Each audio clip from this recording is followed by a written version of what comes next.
1장 2절까지 지난주에 있습니다. 그래서 이제 2절을 다는 안 했고요. 이제 2절을 이제 조금 봤었죠. 그래서 계시록이 이제 사실은 몇 번 말씀드린 것 같습니다만 계시록이 요한이 이제 기록자라는 얘기를 드렸었고요. 근데 요한의 기록자인데 기록자라는 얘기하고 저자라는 얘기는 다르다고 말씀드렸죠. 요한 계시록은 요한 복음하고 다른 책입니다. 요한 복음은 사도 요한이 저자이고 기록자인 거고요. 요한 계시록은 저자는 예수님이시고요. 왜냐하면 예수님의 그 대언이시니까 사도 요한은 기록했을 뿐입니다. 그래서 그런 차에서 굉장히 문맥이나 이런 데서 상당한 차이가 있다는 점 말씀드렸고요. 그래서 이제 지난 시간 마지막 얘기 드렸던 거는 대언하고 예언이 뭐가 다르냐 말씀드렸죠. 대언은 대신해서 말씀드린다는 겁니다. 그러니까 주님의 말씀을 대신해서 전하는 거. 그러니까 뭐 좀 크게 보면은 목사님이 말씀 전해주시는 것도 대언입니다. 어떻게 보면 물론 뭐 성경에 말하는 대언은 아니지만 그래서 그 성경에 말하는 대언은 그런 식으로 주님의 말씀을 전하는 사람들이 있건데 대언 중에서 가장 중요한 것 중에 하나가 예언입니다. 예언은 미래에 대한 얘기거든요. 그래서 보통은 이제 저희가 예언자라고 안 하고 대언자라고 하지 않습니까? 구약이나 사도에 나오는. 근데 그 중에서도 이제 특히 우리 계시록은 대언 중에서 예언이 굉장히 많은 책이기 때문에 계시록에 관해서는 대언과 예언의 차이가 상대적으로 적다. 특히 4장 2절부터는 전부 다 예언입니다. 그래서 그런 얘기를 드렸었고요. 오늘 이제 1장 3절부터 보겠습니다. 계시록 이게 상당히 좀 천천히 나갈 수밖에 없더라고요. 이게 보니까. 그래서 좀 빨리 나가려고 하는데도 너무 천천히 나가는 것 같긴 한데 3시간째인데 이제 3절 됐습니다. 이제 이 대화의 말씀을 읽는 자와 듣고 그 안에 기록된 것들을 지키는 자들은 복이 있나니 이는 때가 가깝기 때문이라. 지금 깨닫는 자가 복이 있다고 그러지 않았습니다. 지금 목사님 지금 깨닫는 자라는 건 주님 말씀을 깨닫다라는 복이 있어야 될 것 같은데 지금 이 계시록은 읽고 듣기만 해도 복이 있다고 말씀하셨습니다. 읽고 듣고 굉장히 좋은 얘기죠. 읽고 듣기만 하면 복이 있는데 여기서 우리가 왜 읽고 듣는 자에게 복이 있느냐는 얘기를 생각할 필요가 있습니다. 저희가 이제 계시록의 첫 시간에서 잠깐 그 얘기 드렸던 것 같은데 계시록은 이 세계의 멸망에 대한 얘기가 나와 있거든요. 그 세계의 멸망에 대한 얘기에는 뭐의 멸망이 포함되어 있냐면 마귀의 멸망이 포함되어 있습니다. 마귀 어디 가죠? 분홍수에 가겠습니까? 그래서 계시록을 읽는 거에 대해서 마귀는 싫어할 수밖에 없습니다. 자기가 불륜목에 간다는 거를 마귀가 알려주는 책인데 그걸 좋아하겠습니까? 그러다 보니까 이 계시록에 대해서 마귀의 해방이 많이 있는데 또 계시록을 읽기 싫어하는 사람들이 꽤 많이 있죠. 어떤 게 있냐면 천년왕국 때문에 그렇습니다. 천년왕국을 싫어하니까 계시록을 읽기 싫은 거예요. 왜? 천년왕국이 계시록이 나옵니다. 계시록 20장이 천년왕국이거든요. 그러니까 천년왕국에 대한 얘기를 싫어하는 사람이면 계시록을 읽기 싫어하니까 계시록을 읽으면 안 됩니다. 근데 저희가 왕국을 한 15번 정도 걸쳐서 한 4개월 정도 걸쳐가지고 왕국을 공부했지 않습니까? 성경이 주제가 왕국이라고 말씀드렸잖아요. 왕국이라고 말하는 거는 전체의 70%가 왕국이 여러 가지 뜻이 있지만 왕국의 특 중에 70%는 천년왕국이라고 말씀드렸잖아요. 그러니까 성경의 믿음의 핵심은 뭐냐면 주님이 이 땅에 오셔서 재림하셔서 이 땅을 주님이 직접 다스리는 왕국이 올 거다라는 거거든요. 그게 천년왕국 아닙니까? 근데 천년왕국을 믿기 싫어하는 소위 말하는 기독교인들이 굉장히 많다는 거죠. 가장 대표적인 게 가톨릭입니다. 가톨릭 저희는 뭐 기독교가 아니라고 생각합니다만 가톨릭도 이제 기독교계에 속해 있지 않습니까? 가톨릭은 천년왕국을 믿지 않습니다. 전형적인 가톨릭의 그 믿음이 무천년주의거든요. 그럼 왜 천년왕국을 믿지 않을까? 몇 가지 이유가 있습니다. 가톨릭의 천년왕국을 믿지 않는 가장 큰 이유가 몇 가지 있는데요. 가장 대표적인 거는요. 천년왕국이 올 때 주님이 모든 걸 통치하시기 때문에 주님을 제외한 나머지 어떤 권력기관도 있을 수가 없어요. 천년왕국은 왕이 주님밖에 없으시고 왕을 믿으시는 그러니까 구원받은 백성들이 주님과 함께 통치를 하거든요. 그럼 별도의 무슨 조직이나 이런 게 필요 없습니다. 쉽게 얘기하면 가톨릭 교회라는 게 천년왕국이 중요하지 않아요. 가톨릭 교회 그게 싫습니다. 왜냐하면 가톨릭 교회는 기본적으로 교회 자체의 권력이 제일 중요한 믿음이거든요. 그게 원래 저기서 나온 거라고 말씀드렸잖아요. 바빌론 신비종교에서 온 거라고 말씀드렸잖아요. 그러다 보니까 가톨릭의 믿음의 핵심은 주님이 아니에요. 어떻게 보면 가톨릭 교회입니다. 가톨릭 교회가 어떻게 권한과 힘을 갖느냐가 가톨릭 교회 교리의 핵심이거든요. 천연왕국의 가톨릭 교회가 의미가 없어요. 가톨릭 교회가 천연왕국을 믿기를 원치 않는 거죠. 또 뭐 하나 있냐면 천연왕국에는 어디로 오신다 그랬죠? 올리브산으로 오신다 그랬어요. 천연왕국. 주님이 재림하는데 올리브산을 오신다도 올리브산을 중심으로 천연왕국이 이루어지고, 그러다 보니까 이스라엘 백성이 굉장히 중요합니다. 천연왕국에서. 물론 주님을 믿는 그 이방인들, 우리 같은 사람들도 중요하긴 한데 이스라엘도 되게 중요해요. 근데 가톨릭에서는 그걸 원치 않는 거예요. 그러다 보니까 가톨릭은 천연왕국을 믿지 않는 무천연주의를 하고 있고요. 무천연주의가 나오게 된 게 어제 오늘 일이 아닙니다. 어제 오늘 일이 아닙니다. 어제 그 가톨릭의 교리의 핵심을 완성한 사람은 AD 5세기경, 그러니까 500년 정도에 있었던, 그 영어로는 어거스틴이라고 보통 부르고요. 어거스틴 많이 들어보셨죠? 그 라틴어로는 아우구스티누스라고 하는 사람인데, 그 아우구스티누스가 사실 가톨릭 교부 철학, 가톨릭 철학의 그 신학의 기본을 만든 사람이거든요. 근데 그 가톨릭 그 교부 철학의 어거스틴의 신학에 의하면 천연왕국에 대해서 언급을 굉장히 회피하고 있어요. 어거스틴 책 중에 신국이라는 책이 있거든요. 이만큼 두껍어요. 두꺼운데 그 신국이라는 책의 핵심이 그겁니다. 그러니까 천연왕국에 대한 얘기가 아니고, 결국 그러니까 좀 솔직히 저는 무슨 뜻이 정확히 모르겠던데, 좀 이렇게 훑어는 봤는데요. 정확히 모르겠던데 그냥 요약을 한 걸 보면 결국 가톨릭 교회가 다스리는 왕국이라는 뜻으로 신국을 정의하고 있습니다. 어거스틴은. 근데 그러다 보니까 이제 아우구스티누스의 어거스틴 같은 말이죠. 그 아우구스티누스의 신학에 의하면은 천년 왕국이 안 오는 건 무천연주의를 하고 있기 때문에, 그거에 따라서 가톨릭에서는 천년왕국을 믿지 않아요. 천년왕국을 믿지 않는 이유, 이게 거의 1500년 됐습니다. 1500년 더 된 거죠. 사실 그 전부터도 안 그랬을 테니까. 1500년 됐는데, 그러다 보니까 계시록을 가톨릭에서는 읽지 말라고 하는 게 굉장히 중요하고요. 그래서 그 얘기 제가 몇 번 드린 것 같은데, 중세 시대에는요 성경이 금서였어요. 좀 신기하지 않으십니까? 성경을 가톨릭 교회에서는 읽지 못하겠습니다. 이유가 뭐였냐면, 성경을 잘못 읽으면 일반 양떼들, 우리 같은 양떼들이 오해하니까 성경을 읽는 특수한 태도, 사제가 있고 그 사제만이 성경을 읽고 해줘야 되니까 그걸 읽고 하는 걸 듣기만 해라. 그러니까 사제가 해석한 성경만 들어라. 그냥 성경 읽지 마라. 그래서 금서가 됐고요. 그 금서가 된 것 중에 가장 중요한 이유가 뭐였냐면 계시록이었습니다. 그 계시록의 중요한 이유는 천년왕국이에요. 그게 사실은 그 루터의 종교개혁 해가지고 루터가 제일 먼저 한 것 중에 하나가 뭐냐면 라틴어 성경을 독일어로 번역한 거였어요. 여러분들 기억하세요? 그 구텐베르크의 인쇄기 이런 거 많이 들으셨죠? 구텐베르크 인쇄기 굉장히 중요하다고 그러잖아요. 왜 중요한데, 성경을 처음으로 출판했다고 얘기했거든요. 근데 성경 출판이 모르게 중요하냐? 그 성경이 그냥 성경이 아니거든요. 독일어 성경이었습니다. 누구나 읽을 수 있는, 라틴어는 누구나 읽을 수 있는 게 아니니까. 그럼 왜 그렇게 가톨릭 교회가 했느냐? 그게 다 여기에 연결되어 있는 거예요. 그럼 다시 원점으로 돌아와서, 그렇게 성경에 대해서 마귀가 막으려고 하고 가톨릭 교회도 그런 맥락에서 했다는 거죠. 그래서 성경을 사람이 많이 안 읽게 됐었고, 안 읽고 있고 지금 했는데, 성경을 읽어야 된다는 거에서 두말할 필요가 없습니다. 계시록이 나와 있지 않습니까? 읽고 듣는 자는 복이 있다. 성경. 지금 굉장히 중요한 구조, 지금 1장 3절의 구절이 지금 나와 있고요. 그래서 성경에 대한 얘기를, 성경을 꼭 읽어라, 특히 계시록 꼭 읽어라라는 얘기가 지금 그런 복이 있다라고 지금 주님이 직접 얘기하고 계신 거고요. 근데 뭐 잠깐 여담을 말씀드리면, 그래서 가톨릭의 신학이 굉장히 위험한 신학입니다. 가톨릭 교회도, 제가 가톨릭 출신이기 때문에 더 그걸 많이 느끼는데요.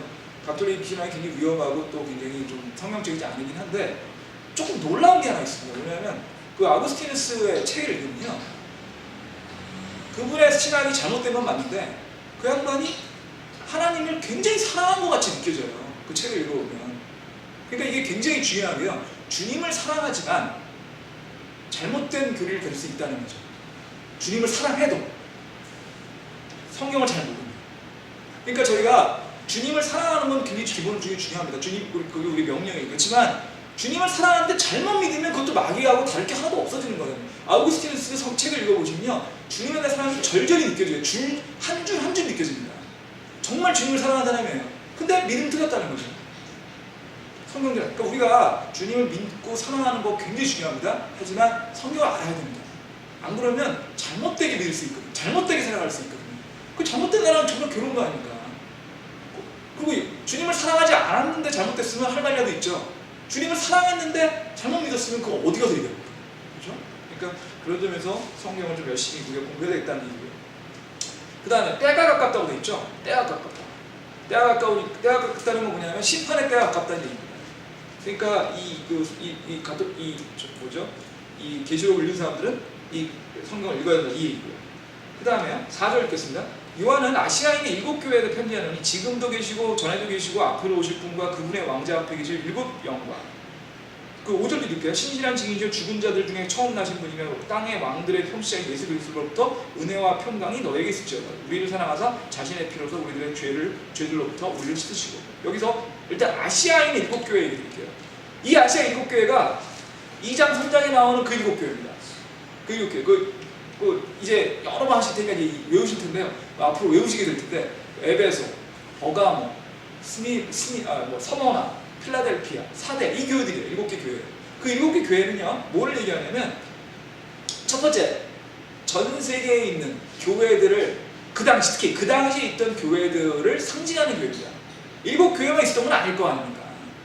그죠? 7교회만 있던 건 아니겠죠. 당장 성경만 봐도 예루살렘에 교회 있었을 거 아닙니까? 그죠? 안티오키도 교회가 있었어요. 그 다음에 어디죠? 그 드로아이도 교회가 있었습니다. 히에라폴리스에도 교회가 있었어요. 그렇게 교회가 여러 개 성경에 나옵니다. 근데 그런 성경이 안 나오잖아요. 7개 교회. 그럼 뭐냐면 그 7개 교회는 그 당시에 있었던 교회들 중에서 가장 대표적인 일종의 샘플로서 하는 교회였다는 거죠. 또 하나는 뭐냐면 이 교회가 단지 그 당시만 얘기하는 게 아니라 교회 역사를 놓고 이 긴 역사를 놓고 봤을 때 이 교회 역사들에서 각 시대별로 그 교회가 또 상징하는 게 있습니다. 그래서 그런 점에서 이제 사실 이게 굉장히 대표적인 교회들을 얘기하고 있는 건데 예를 들면 라오디게아 교회라고 하는 게 이제 나중에 다시 얘기했지만 기억하실지 모르겠는데 이게 미지근한 교회라고 나와 있지 않습니까? 뜨겁지도 않고 차지도 않고 미지근한 교회. 라오디게아 교회는 보통 현대 교회, 20세기, 21세기 현대 교회를 상징하는 교회라고 보통 명입니다. 지금 교회들도 미지근하거든요. 정말 목숨을 걸고 순교하고 이렇게 믿는 믿음이 옛날 같지 않거든요. 그래서 지금 현대는 라오디게아 교회 시대다 이렇게 얘기를 하는데 그러니까 저희들도 어떻게 보면 라오디게아 교회에 있는 거죠. 그런 식으로 이 교회가 지역적으로는 그 전 세계를 대표하고 시대적으로는 지금까지 모든 시대상을 대표하는 교회 7개를 얘기하는 거고 7이라고 하는 건 또 얘기 드리겠는데 7이라고 하는 건 성경에서 특히 계시록에서 굉장히 많이 쓰이고 있고요. 7은 완전수입니다. 모든 거라는 걸 할 때 7을 얘기합니다. 모든 거. 그러니까 7이라고 하는 얘기는 7교회라는 얘기는 결국 모든 시대와 모든 공간에 포함되어 있는 모든 교회를 상징한다고 보시면 되겠습니다. 이게 되고요. 그 다음에 소아시아라고 되어 있는데요. 이 아시아라는 말이요. 아시아라는 말이 소아시아입니다. 소아시아인데 이게 개역 성경에 보시면 아시아라는 말이 빠져 있어요. 왜 빼는지 잘 모르겠습니다. 근데 아시아가 빠져 있습니다. 이 아시아는요. 우리가 이제 아시아 사람이니까 아시아인이니까 우리가 아시아는 우리 머릿속에 딱 떠오르는 아시아는 어디냐면 아시아 전체를 놓고 보면 동북 아시아죠.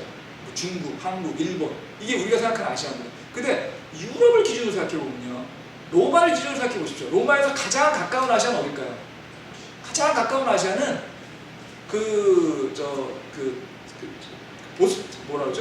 마르마라해라고 하고 보스포러스 해협이라고 하는데 그게 유럽과 아시아를 나누는 경계선이거든요. 그거 넘자마자 있는 게 아시아입니다. 유럽의 입장에서 가장 가까운 아시아죠.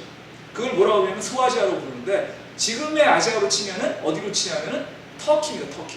터키 지역입니다. 터키 지역에서도 지도를 나중에 보고 혹시 성경책에 지도 혹시 있으신 분들이 있는지 모르겠는데요. 성경책에 이게 이제 이게 제 성경에 있는 지도인데 이게 잠깐 보이세요? 그래서 지도 있으시면 보시고 없으신 분은 제 거 보시면 되겠습니다. 보시면 여기 보시면 요게 어디냐면 그리스예요. 여기 그리스고요. 요 그리스 가운데 여기가 터키입니다. 지금으로 치면 여기가 터키고요. 요 그리스하고 터키 사이에 있는 그게 에게해입니다. 에게해고 에게해에 바로 붙여가지고 있는 요 지역이 소아시아입니다. 요 지역이 소아시아고요. 지금 이제 나중에 이거 한번 제가 카피해서 드릴게요. 카피 드릴 텐데 여기에 우리가 말하는 7교회 여기 다 있습니다. 에베소, 서머나, 그다음에 버가모, 사대, 필라델피아, 라오디게아 다 있어요. 여기 다 있습니다. 그래서 여기를 얘기하는 건데요. 제가 이제 역사 시간은 아니지만 여러분들한테 이제 잠깐 설명을 드리면 요 지역은요. 그 BC 500년부터 그 다음에 AD 100년, 그러니까 결국 구약이 끝나는 시점부터 신약이 시작되는 시점까지 전부 그리스 문화권이었습니다. 그리스 문화권. 왜냐하면 그리스가 여기 있거든요. 여러분들이 그리스에서 많이 아시는 지역이 어디죠? 아테네죠, 아테네. 아테네 식민 도시들이 있던 도시예요. 그 지역이에요. 이 지역. 그리고 지금 우리가 말하는 대부분의 교회가 있는 지역들이 원래 시초가 아테네의 식민 도시에서 시작됐습니다. 아테네 사람들이 여기 살다가 여기 아테네 이 그리스 땅이 굉장히 척박한 땅이거든요. 그러니까 여기서 살기가 힘드니까 계속 이제 배 타고 나간 겁니다. 배 타고 어디 갔겠어요? 제일 가까운 데 갔겠죠. 그래가지고 요 지역에 있는 여러 섬 도시들에다가 섬 지역 또는 그 지역에다가 그 아테네 식민 도시를 만들게 됩니다. 그리고 그 아테네 식민 도시들과 아테네가 하나의 연합체처럼 이렇게 하는 지역에 BC 500년부터 AD 1세기까지의 얘기고요. 사실은 여러분들이 이제 그 역사 시간에 배우셨던 알렉산드로 대왕이니 뭐 아니면 이런 게 다 이 여기입니다. 이게. 그 다음에 뭐 그 아테네 그 황금 시대라고 하는 뭐 페리클레스니 펠로포네스 전쟁이니 다 이 지역에 있어요. 그러니까 쉽게 얘기해서 BC 500년부터 AD 100, 그러니까 구약의 마지막부터 신약의 초기 단계까지는 전 세계라고 한다면 그 중에서 그리스의 문화권이라고 한다면 이 지역이에요. 이 지역. 그러니까 이게 그리스 문화권이라는 얘기를 말씀드리겠고요. 이 얘기를 이제 왜 저희가 알아야 되냐면 성경을 배우실 때 여러분들 저는 좀 궁금한 것 중에 뭐였냐면 왜 신약 성경은 그리스어로 쓰여졌을까 궁금하지 않으셨어요? 왜 구약 성경은 히브리어로 써 있는데 신약 성경은 왜 그리스어로 쓰여졌을까 생각하시는 게 좀 희한하겠죠. 그리고 아니면 라틴어로 쓰여져야 되는 거 아닌가 생각도 전 했었어요. 왜냐하면 뭐 막연한 생각에 라틴어는 이제 로마의 언어잖아요. 근데 신약 시대는 로마 시대 아닙니까? 그럼 로마 시대인데 왜 굳이 로마의 문화 언어인 라틴어로 쓰여지지 않고 그리스어로 쓰여졌을까? 왜냐하면요, 그 당시 방금 전에 봤던 그 지도에도 봤듯이 우리 그 지역이 그 알렉산더 대왕이 만들었던 그 알렉산더 제국의 가장 중심되는 지역이었거든요. 어디까지 포함해서? 예루살렘까지 다 포함해가지고. 그러니까 지금으로 치면요, 미국 같은 거예요. 알렉산더 대왕이 아까 그 지도를 다시 한번 볼게요.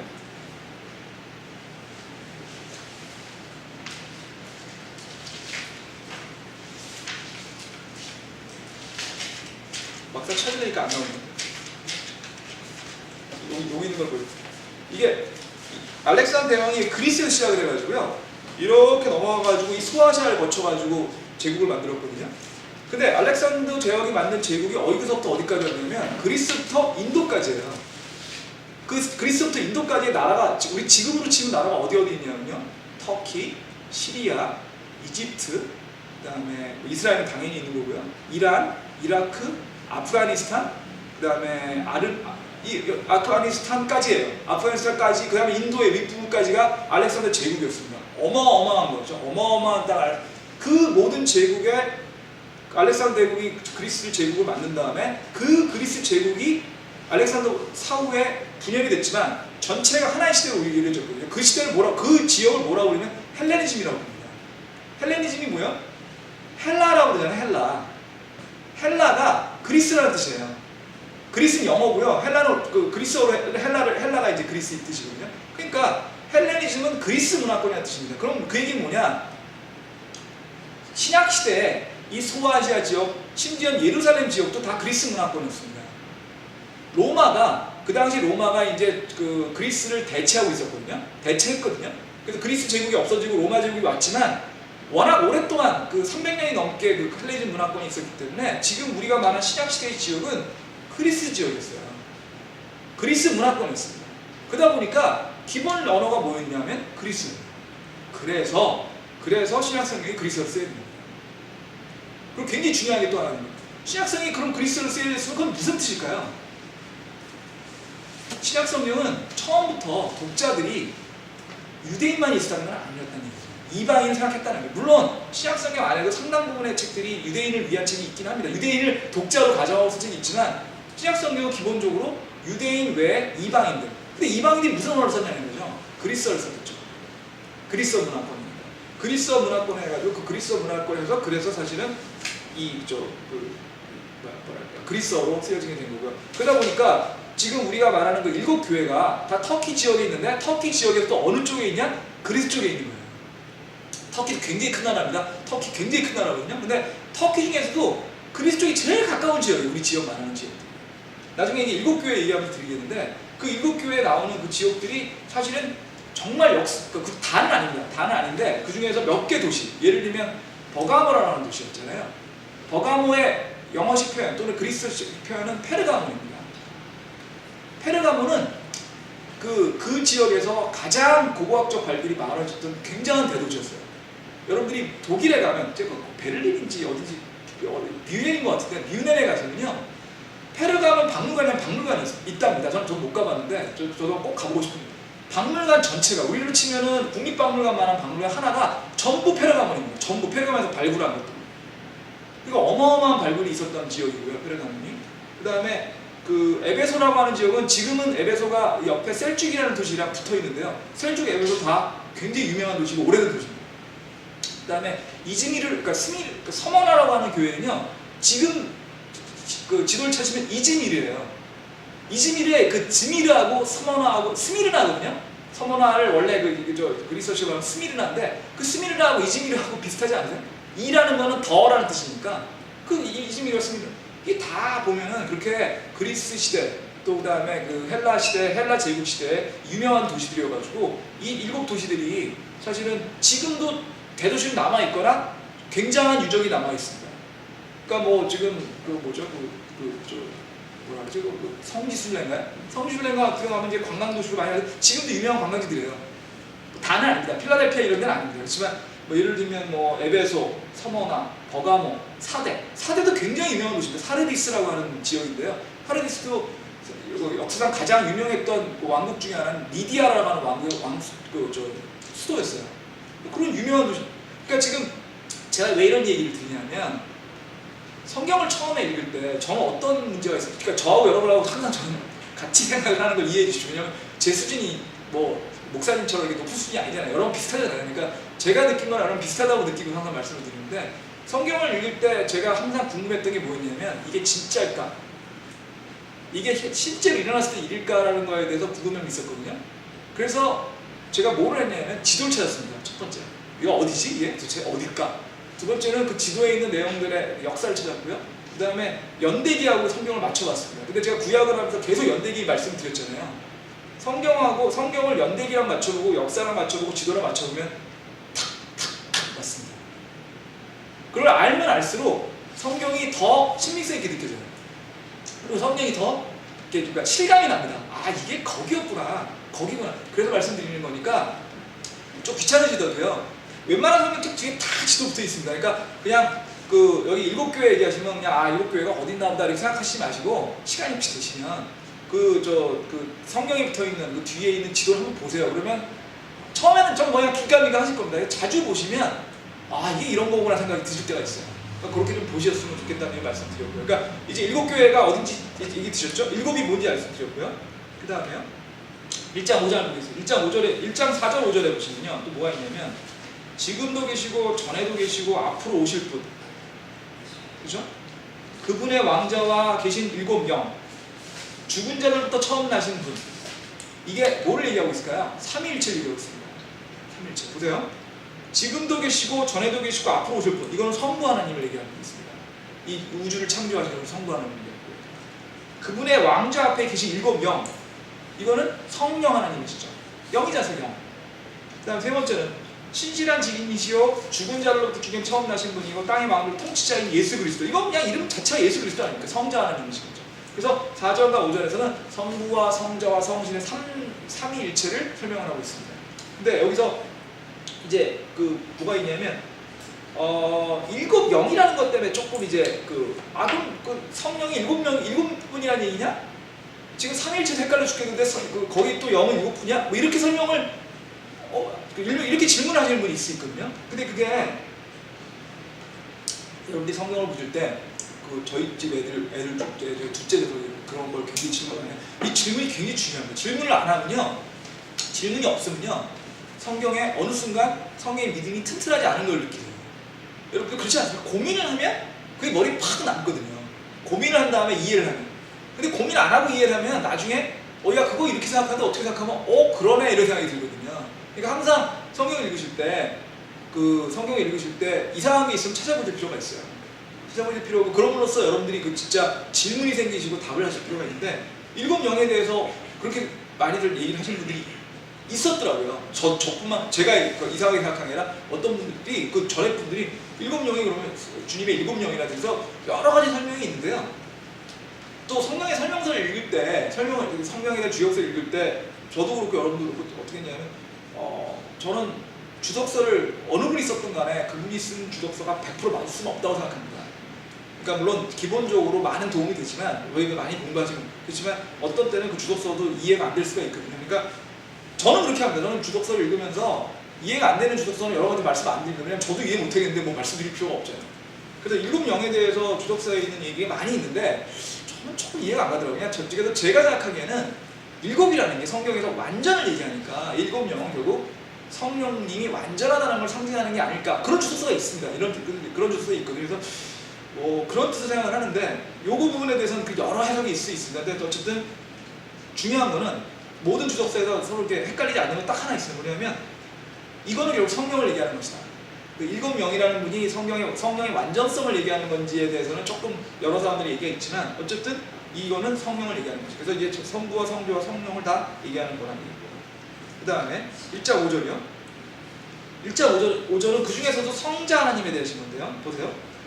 신실한 증인이시여 죽은 자들에서 처음 나신 분이요 땅들의 왕의 통치자인 예수 그리스도. 예수 그리스도가 3번 나오죠. 3번 설명하고 있죠. 신실한 증인이고요. 죽은 자들로부터 처음 나신 분, 부활하신 분이라는 얘기고요. 땅의 왕들의 통치자이라 왕이라는 얘기시죠. 이거는 예수님의 3가지 그 역할을 얘기하고 있습니다. 예수님은 처음에 오셨을 때 예수님 뭐로 오셨을까요? 대언자로 오셨습니다. 주님의 말씀을 대신해주는 대언자로 오셨습니다. 증인으로 오신 거죠. 신실한 증인으로. 그 다음에 주님은 죽었다가 부활하셔가지고 하나님한테 가셔서 뭐로 계시죠? 제사장으로 계십니다. 지금 현재 주님의 역할은 제사장입니다. 우리는 뭐라 그랬죠? 저희가 16번인가 17번 해가지고 우리가 배웠던 게 만인 제사장 시리즈 아닙니까? 만인 제사장 시리즈 안에 이제 뭐 섬김이라든지 이런 것들을 배웠었는데 주님이 제사장이세요. 우리도 주님을 따라서 제사장이 될 수 있다. 그게 만인 제사장이냐? 간단히 얘기하면 사제 계급이 따로 있는 게 아니라 모든 성도가 주님을 따라서 제사장이 될 수 있다. 주님과 직접 교류할 수 있는 이런 얘기거든요. 근데 지금 주님이 어디 계시죠? 우리 주님은 하나님 옆에 대제사장으로 계시거든요. 그 얘기입니다. 세 번째로 그러면 초림 때는 대언자셨고 지금은 부활하셔가지고 그 제사장이 계시고 그 다음에 재림하실 때 뭐가 오시죠? 왕으로 오시는 거예요. 그죠? 그 대언자와 제사장과 왕이 우리 예수님께서 하실 역할을 얘기하시는 건데 그 역할이 여기 다 나옵니다. 그러니까 이 1장 4절과 5절은 삼위일체를 얘기하기도 하고 그 중에서 성자 하나님이 역사적으로 어떤 롤을 하시는지에 대한 얘기를 하고 계신 거죠. 그 다음에 왕으로서 이제 오신다. 왕으로 오신다. 계시록의 왕국은 뭐라고 말씀드렸죠? 정말 여러 번 말씀드렸습니다. 이 왕국은 문자적인 왕국입니다. 생각하는 무슨 상상의 왕국이 아닙니다. 문자적으로 하는 왕국이고 주님이 직접 오시는 왕국이거든요. 예수님이 왕으로 오셔서 다윗의 왕자에서 통치하신다는 얘기가 성경에 계시록에만 나올 것 같으시죠? 천년왕국 얘기는 계시록에만 나올 것 같다. 그렇게 생각하시죠? 저도 그렇게 생각했거든요. 그게 아니에요. 그 정말 성경이 묘한 책입니다. 정말 대단한 책입니다. 왜냐하면 알면 알수록 성경에 그게 그거였나라는 생각이 들거든요. 마태복음 보실게요. 마태복음 19장 20절이라고 하죠. 마태복음도 정말 놀라운 책입니다. 이 마태복음이 제일 흔하게 읽으면 이게 뭔 소리인지 잘 모르는데 배우면 배울수록 이게 신기한 게 많이 있거든요. 19장 27절부터 39절 중에서 28절 보겠습니다. 예수님께서 그들에게 이르시되 진실로 내가 너희에게 이르노니 다시 나게 하는 때 곧 사람의 아들이 자기의 영광의 왕좌에 앉을 때 나를 따른 너희도 12왕좌에 앉아 이스라엘 12지파를 심판하리라. 왕국을 통치하시는 거 아닙니까 지금? 지금 왕국을 통치하니까 지금 왕국을 만드시고 직접 통치하실 거고 제자들한테 너 나랑 같이 통치할 거라고 얘기하시는 거 아니에요 지금? 그죠? 이게 천년왕국에 대한 완벽한 증거죠. 또 뭐가 있다. 여러분들 우리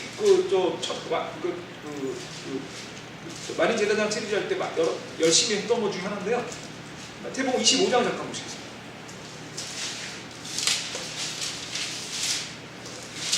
마태복음 25장 31절부터 46절까지가 뭐죠? 이게 유명한 양가 염소 심판이죠. 양가 염소가 뭐예요? 주님께서 이 땅에 재림하셔서 왕좌에 앉으셔가지고 누구를 심판하신다고요? 이방인들. 어떻게 심판하세요? 이방인들이 7년 대환란 동안에 7년 환란기 동안에 이스라엘 백성들한테 이방인들이 어떻게 잘해줬는지 못했는지에 따라서 그걸 갖고 재림하신 예수님이 왕좌에 와서 심판하신다는 거예요 지금. 양가 염소의 심판. 그럼 이것도 뭐죠? 예수님이 왕좌에 오신다는 거 아니에요? 왕으로 오신다는 거 아닙니까? 누가복음 이것만 있냐고요? 아니죠. 누가복음에 또 있습니다. 누가복음 보시면요. 누가복음 1장 32절입니다.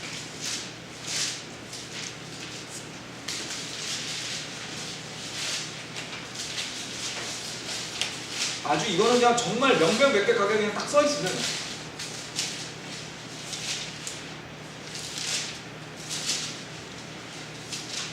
그가 크게 되고 가장 높으신 이의 아들이라고 불릴 것이요 주 하나님께서 그의 조상 다윗의 왕자를 그에게 주시니 그가 영원토록 야곱의 집을 통치하며 그의 왕국이 무궁하리라. 이거 누가복음 1장 앞에 잠깐 보시면요.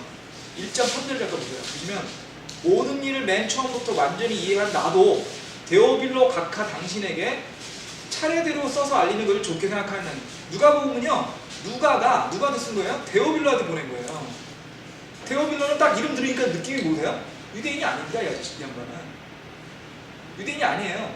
데오빌로는 최소한도 로마인이거나 그리스 계열이거나 어쨌든 이방인이었어요. 유대인이 아닙니다. 그래서 누가복음은 유대인이 아닌 사람들, 독자가 유대인이 아닌 걸 전제로 쓰인 책이에요.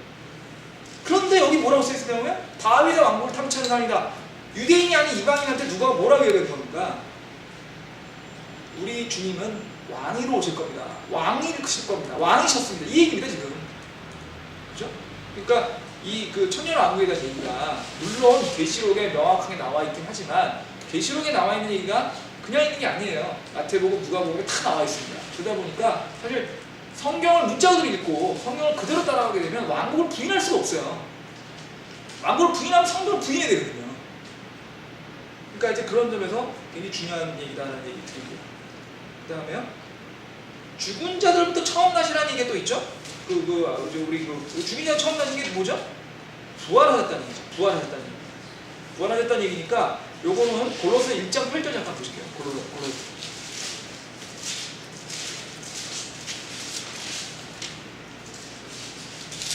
1장 18절입니다. 골로새 1장 18절에 보시면 그분께서는 곧 교회의 머리시니라. 그분께서 시작이시고 죽은 자로부터 처음 난 자시니 이것은 그분께서 모든 것이 으뜸이 되려 하십니다. 문자가 그러니까 글자가 안 다르지 않습니까? 똑같지 않습니까? 죽은 자로부터 처음 나십니다. 그죠?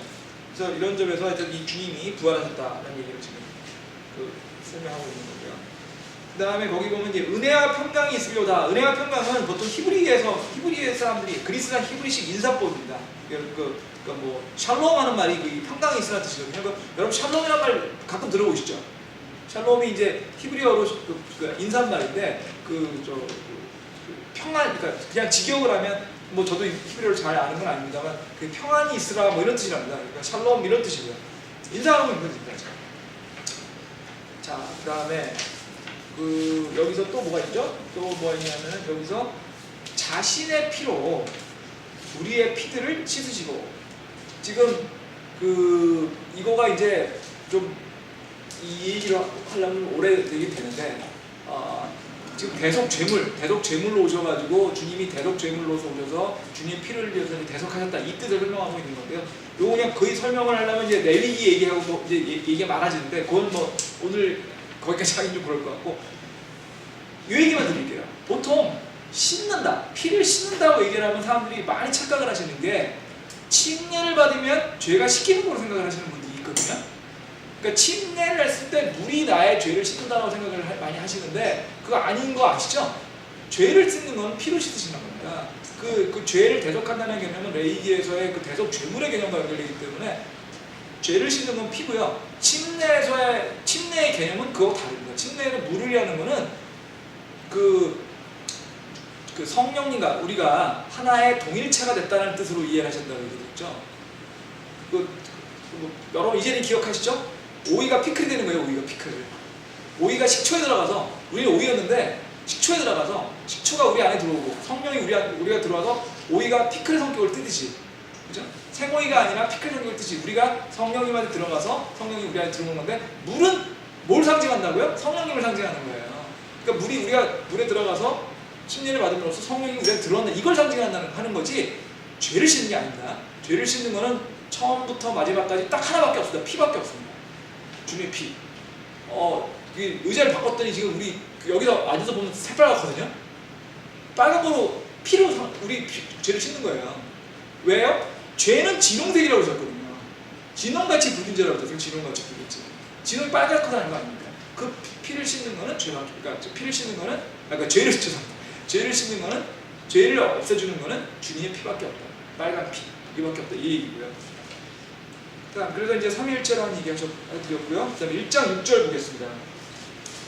하나님 곧 자신의 아버지를 위해 우리를 왕과 제사장으로 삼으시께서 그분께 영광과 통치와 영원 무엇으로 있기를 원하노라. 아멘. 여기서 우리를 왕과 제사장으로 삼으신 분이라고 얘기했죠. 다시 얘기 드릴게요. 만일 제사장 쓰기 우리가 16주, 17주 정도 했던 이유가 뭐였죠? 신약 시대에는 제사장 계급이 따로 없습니다. 우리는 모두 다 제사장입니다. 그게 그 종교 개혁할 때 루터의 그 몇 가지 그 핵심이 되는 주제 중에도 만인 제사장이 있었습니다. 물론 우리의 믿음이 루터 같지는 않습니다. 하지만 우리는 루터의 믿음보다는 성경의 믿음 더 가깝지만 어쨌든 루터도 만인 제사장이 굉장히 중요하다고 생각했습니다. 그래서 제사장 계급이 따로 없다 그랬거든요. 우리도 마찬가지고 성경에서는요 제사장 계급이 별도로 없습니다. 다시 말씀드리겠습니다. 가톨릭에서 말하는 사제라는 계급이 없습니다. 가톨릭에서는 사제 계급이 있음으로써 사제 계급과 일반 사람들 사이에 하나의 계급을 더 만들어서 심지어 뭐라고 얘기하냐면 주님은 목자시고요, 일반 백성들은 양떼고요, 사제 계급은 양을 지키는 개라고 얘기합니다. 그래서 그걸 수양견이라고 하죠. 수양견, 양을 지키는 개. 쉽게 얘기하면 양보다 위라는 얘기입니다. 양보다 위. 아닙니다. 그런 거 없습니다. 주님과 우리 사이에는 오직 아무런 계급이 없고요. 우리 모두 다 제사장을. 왜요? 주님이 우리를 제사장으로 삼으셨다고 지금 얘기하지 않습니까? 지금 우리는 이미 제사장입니다. 그래서 저희가 굉장히 좀 하나 했는데 가톨릭은 말할 것도 없고요. 가톨릭도 말할 것도 없고 일반 신약교회에서도 일반 개신교회에서도 상당 부분 이 부분을 좀 오해하는 경우들이 많이 있습니다. 그러니까 제일 대표적인 경우가요. 성전이라고 얘기를 하잖아요. 교회를. 그러면 안 됩니다. 그 성전이라고 얘기하는 거에 속뜻에는 뭐가 있냐면 제사장도 있고요, 성막도 있고요, 이런 뜻이거든요. 그러면 제사장이 있다는 얘기잖아요. 성전이라는 거 없습니다. 우리는 그냥 교회에 모이는 거예요. 교회는 모임을 얘기하는 겁니다. 우리 교회 건물이 성전이지 않습니다. 그리고 목사님이 제사장이 아니에요. 절대 아닙니다. 그러니까 목사님이 앞에 나와야 계셔서 설교를 한다고 그래서 그분이 우리하고 다른 역할을 하고 있는 게 아니에요. 왜 우리 중에서 영적으로 좀 더 앞서가시고 공부 많이 하시는 건 인정. 하지만 그분이 제사장 아닙니다. 뒤집어 얘기하면 평신도인 우리 그러니까 목사님만 열심히 주님을 구원하시고 영혼을 구원하고 해야 되는 건 아닙니다. 왜요? 목사님 우리랑 똑같은데요? 주님을 이루시면 우리가 만인 제사장 쓰기 핵심이 그거였어요. 그 기억나세요? 만인 제사장 쓰기 뭐냐면 그 목사의 역할은 뭐냐? 교사라고 그랬다고요. 그 목사의 역할은 교사로서 모든 성도들을 교육시켜서 그 교육시킨 성도들이 전부 다 주님 앞에서 봉사하고 섬길 수 있도록 해야 되는 게 목사의 역할이었거든요. 그죠? 우리 모두 그런 제사장의 역할을 주셨다. 이거 잊으시면 안 되고요. 그 다음에 왕입니다. 우리는 왕이 되는 거예요. 언제요? 주님이 이 땅에 오셨을 때, 재림하셨을 때 왕이 됩니다. 근데 그 얘기 몇 번 드렸죠? 왕이 되기 싫은 사람도 있다고. 저도 그렇다고요. 왕 귀찮을 것 같거든요. 저는 왕까지 할 필요 없을 것 같아요. 그냥 주님과 같이 주님과 같이 그냥 천국에 있는 거는 너무 행복하고 거기서 청소라든 뭐 빨래라든 상관없다 나는 라고 생각을 하는데 왜 왕 얘기일까? 왜 왕 얘기했는데 말씀했죠? 원래 우리가 왕이기 때문에 그렇습니다. 주님이 우리를 원래 왕으로 창조하셨거든요. 그 왕권을 우리가 잃은 거예요. 그 우리가 되찾아야 되는 거예요. 되찾아야 되는 거예요. 우리 원래 왕이 아니면 저처럼 생각할 상관없는데 그렇지 않다는 거죠. 왕으로 원래 창조했기 때문에 왕이 되야 됩니다. 그래서 왕과 제사장으로 주님이 앉혔다. 이게 왕과 제사장 굉장히 중요한 구절입니다. 그러니까 여러분들 다시 옆에 두시고요. 그 다음에 그 7절 보시겠어요. 보라, 그분께서 그분들과 함께 오십니다. 모든 눈이 그분을 보겠고 그분을 찌른 자들을 볼 것이요 왕의 모든 족속이 그분으로 인하여 통곡하니 앞으로 참으로 그러하리로다. 이게 이제 이 사실은 굉장히 중요한 구절 중에 하나인데요. 이거는 뭐를 얘기할까요? 주님이 지상 강림하는 걸 얘기합니다. 주님의 재림은요, 두 번 있다고 얘기해드렸죠. 주님의 재림은 두 번 있습니다. 주님의 재림은 한 번은 공중 강림이 있으시고요. 두 번째는 지상 강림이 있습니다. 뭐가 다르다고 그랬죠? 처음에 지상 공중 강림을 하시면요, 이 땅에 오지 않으시고요. 이 땅에는 우리가 올라갑니다. 레프트 비하인드라는 영화 말씀드렸잖아요. 그 레프트 비하인드 그거예요. 주님이 공중에 오셨습니다. 근데 주님께서 믿는 사람, 이 교회를 전부 다 주님이 데리고 올라가세요. 왜요? 하늘나라에, 그럼 우리 올라간 다음에 뭘 하죠? 하늘나라에 가서 주님의 심판상에서 우리를 심판하실 거예요. 우리가 회개복을 드려야 되거든요. 그 주님의 심판에서 회개복을 하고 난 다음에 어린 양의 결혼식이 있거든요. 그 어린 양의 결혼식을 우리 참가해야 되기 때문에 그 결혼식에 올라가기 위해서 교회에 있는 사람들은 주님의 신부 아닙니까? 신부라고 하는 거는 물론 남자들 포함해서입니다. 남자 성도들 다 포함해서 주님을 신랑이라고 상징을 하고 있거든요. 성경에서는 교회는 주님의 신부라고 상징이 되어 있습니다. 그러다 보니까 이 교회는 전부 주님의 신부인데 주님이 지상 처음에 이제 강림하실 때 재림의 첫 단계인 공중 강림 단계에서는 지상에 있는 모든 교회가 하늘로 올라가게 됩니다. 그 얘기는 뭐냐면 주님이 오는 거를 지상에 있는 사람들은 못 보는 거예요. 하늘에 오셨고 누구만 보죠? 올라가는 우리만 보죠. 어디서? 하늘에서. 주님은 모르는 거예요. 그래서 레프트 비하인드라니까요. 레프트 비하인드가 영어로 한국말로 직역을 하면 뭐냐면 남겨졌다는 뜻입니다. 남겨졌다. 이 땅에 남겨졌어요. 왜냐면 뭐 남겨졌냐고요? 주님이 오셨는데 다 올라가고 난 남은 거예요. 그 레프트 비하인드 영화를 보면 그게 팀 라헤이라고 하는 목사님이 쓰신 소설이었단 말씀 있잖아요. 그 레프트 비하인드 핵심이 그거거든요. 올라가고 난 다음에 아는 거예요. 아이고 큰일 났구나. 내가 주님 믿었으면 올라갔을 텐데 이거 큰일 났네. 거기 주인공이 그렇다니까 부인이 자기 애하고 올라갔어요. 자기만 남고 남자인데. 그러니까 이제 황당해지는 거죠. 이제 부인하고 애는 올라갔지, 난 남았지. 주님이 오시는 거 맞았는데 그럼 앞으로 남은 건 뭐냐? 7년 환란기가 남는 거죠. 생각만 해도 깝깝한 거죠. 이제 환란기를 겪어야 되니까. 그거죠. 레프트 비하인드니까. 그게 저건데 지금 이거 1장 7절에서 이거는 그런 주님의 공중 강림이 아닙니다. 왜 아니죠? 지상의 사람이 본다는 얘기잖아요. 보시죠? 모든 분들이 그분께서 그 구름들과 함께 오십니다. 모든 눈이 그분을 보겠고 그분을 찌른 자들도 보겠고 망인 족속이 그분을 인해 통곡하게 하고 참을 굴려하게 하고 주님이 오신 걸 본다는 거 아닙니까? 주님이 오시는 걸 보는 건 뭐죠? 지상 강림할 때 봅니다. 지상 강림은 주님이 처음에 재림하셔서 먼저 공중 강림으로 소위 말해서 우리 공중 들림이 있고요. 그 다음에 7년 환란기가 있고요. 환란기가 끝나고 난 다음에 뭐가 오냐면 주님이 정말 왕으로 오시거든요. 그 왕으로 오실 때는 구름을 타고 모든 그 성도들을 데리고 정말 왕으로 내려오세요. 모르겠어요. 그게 저는 어떻게 상상을 하냐면 주님이 진짜 그러니까 이런 얘기 하면 좀 집사람 싫어할 텐데 하늘에서 비행기가 내려오는 것들은 우리 전혀 안 이상하잖아요. 우리 맨날 보는 거니까 그죠? 그럼 비행기 대신 주님이 말 타고 오시는 것도 처음 볼 때는 깜짝 놀라겠지만 보면 이해가 될 것 같아요. 아니 비행기 처음 봤을 때 얼마나 놀랐을까요? 저 어렸을 때 비행기 처음 봤을 때 너무 놀랐거든요. 근데 그 비행기를 두 번 보면 그러네 그런 거 아닙니까?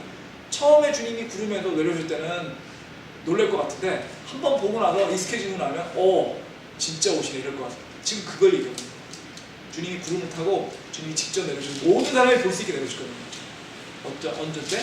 지상 강림을 이해되시죠? 그래서 7장이 지금 지상 강림한다는 얘기인데 이 지상강림 얘기가 굉장히 많이 지금 구약하고 연결이 되어 있거든요. 이 얘기를 지금 했다가는 못 끝낼 것 같아서 그래서 요거는 다음 시간에 다시 얘기를 드리겠습니다. 그러면 그렇게 하고요. 다음에 시도하겠습니다.